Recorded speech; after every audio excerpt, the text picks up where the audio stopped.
નમસ્કાર મિત્રો, મારી ચેનલમાં તમારું સ્વાગત છે।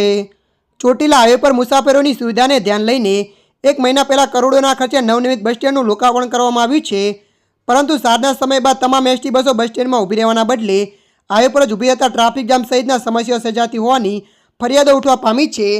ચોટીલા ચામુંડા માતાજીના દર્શનાર્થે આવતા શ્રદ્ધાળુઓ અને મુસાફરોની સુવિધાને વધારો થાય તે હેતુથી અંદાજે 1 મહિના પહેલા કરોડોના બનેલા નવનિર્મિત બસ સ્ટેન્ડનું લોકાર્પણ કરવામાં આવ્યું હતું, પરંતુ આ નવનીત બસ સ્ટેન્ડમાં સવારથી સાંજ સુધી તમામ એસટી બસો ઊભી રહે છે, પરંતુ સાંજના સમય બાદ એક પણ એસટી બસ સ્ટેન્ડમાં ઊભી રહેવાના બદલે હાઈવે પર જ મન ફાવે ત્યાં ગમે ત્યાં ઊભી રાખવામાં આવે છે, જેના કારણે ટ્રાફિક જામ સાથે સાથે મુસાફરોને હાલાકી ભોગવવાનો વારો આવી રહ્યો છે અને નિયમોનું ઉલ્લંઘન પણ થતું હોવાનું સામે આવ્યું છે।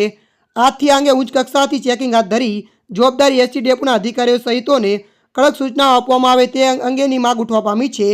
ચોટીલા ચામુંડા માતાજીના દર્શનાર્થે આવતા શ્રદ્ધાળુઓ અને મુસાફરોની સુવિધામાં વધારો થાય તેવા હેતુથી અંદાજે 1 મહિના પહેલા કરોડોના બન્યા નવનીત બસ સ્ટેન્ડનું લોકાર્પણ કરવામાં આવ્યું હતું, જેના કારણે ટ્રાફિક જામ સાથે સાથે મુસાફરોને હાલકી ભોગવવાનો વારો આવી રહ્યો છે અને નિયમોનું ઉલ્લંઘન પણ થતું હોવાનું સામે આવ્યું છે।